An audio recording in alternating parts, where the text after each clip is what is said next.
നമസ്കാരം, സ്ട്രൈക്ക് ടോക്കറാണ്. വിവാഹിതരായി കഴിയുന്നവർ വിവാഹമോചനം നേടാതെ മറ്റൊരു പങ്കാളിയുമായി ലിവ് ഇൻ റിലേഷൻഷിപ്പിൽ കഴിയുന്നത് നിയമപരമായി അനുവദിക്കാനാകില്ലെന്ന് അലഹബാദ് ഹൈക്കോടതിയുടെ സിംഗിൾ ബെഞ്ച്. ഭാര്യ ഭർത്താക്കന്മാർ പോലെ ഒന്നിച്ചു കഴിയുന്ന തങ്ങൾക്ക് ജീവന് ഭീഷണിയുണ്ടെന്നും സംരക്ഷണം വേണമെന്നും ആവശ്യപ്പെട്ട് സ്ത്രീയും പുരുഷനും ഹൈക്കോടതിയെ സമീപിക്കുകയായിരുന്നു. ഇവർ രണ്ടുപേരും വെവ്വേറെ വിവാഹിതരുമാണ്.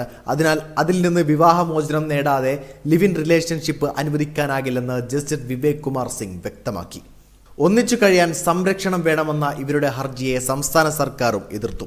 ഇരുവർക്കും നിയമപരമായ ജീവിത പങ്കാളികളുണ്ടെന്നും അതിൽ നിന്ന് വിവാഹമോചനം നേടാതെ ഹർജി അനുവദിക്കരുതെന്നും സർക്കാർ വാദിച്ചു. ഈ വസ്തുതകൾ പരിഗണിച്ചാണ് കോടതി ആവശ്യം തള്ളിയത്.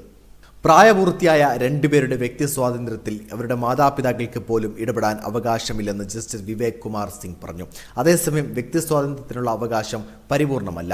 ജീവിത പങ്കാളിക്കൊപ്പം കഴിയാനുള്ള ഒരാളുടെ അവകാശം മറ്റൊരാളുടെ വ്യക്തി സ്വാതന്ത്ര്യത്തിന്റെ പേരിൽ ഇല്ലാതാക്കാനാവില്ല.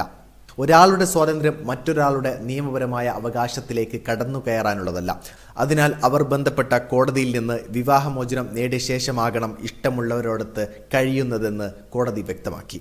സംരക്ഷണം നൽകണമെന്ന ആവശ്യം കോടതി തള്ളി. അതേസമയം പരാതിക്കാർക്ക് എന്തെങ്കിലും അതിക്രമം നേരിട്ടാൽ അവർക്ക് പോലീസിനെ സമീപിക്കാവുന്നതാണെന്നും മാർച്ച് 20 ഹർജി തീർപ്പാക്കിക്കൊണ്ട് സിംഗിൾ ബെഞ്ച് വ്യക്തമാക്കി.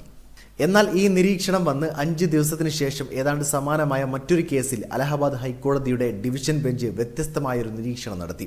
വിവാഹിതനായ ഒരാൾ മറ്റൊരാളുമൊത്ത് ലിവിംഗ് റിലേഷൻഷിപ്പിൽ കഴിയുന്നത് കുറ്റകരമല്ലെന്നാണ് ഡിവിഷൻ ബെഞ്ച് പറഞ്ഞത്.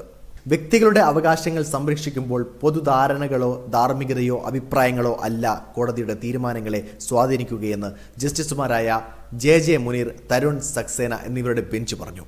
ലിവ് ഇൻ റിലേഷൻഷിപ്പിൽ കഴിയുന്ന സ്ത്രീയുടെ വീട്ടുകാരിൽ നിന്ന് ഭീഷണിയുണ്ടെന്ന് കാട്ടി സംരക്ഷണം നേടിയുള്ള ഹർജിയിലായിരുന്നു ഡിവിഷൻ ബെഞ്ചിന്റെ നിരീക്ഷണം. വീഡിയോ ഇഷ്ടമായി ലൈക്ക് ചെയ്യുക, നിങ്ങളുടെ അഭിപ്രായം രേഖപ്പെടുത്തുക. കൂടുതൽ വീഡിയോസുകൾക്കായി ഈ ചാനലിലൂടെ തന്നെ സബ്സ്ക്രൈബ് ചെയ്യുക. This is strike talker signing off.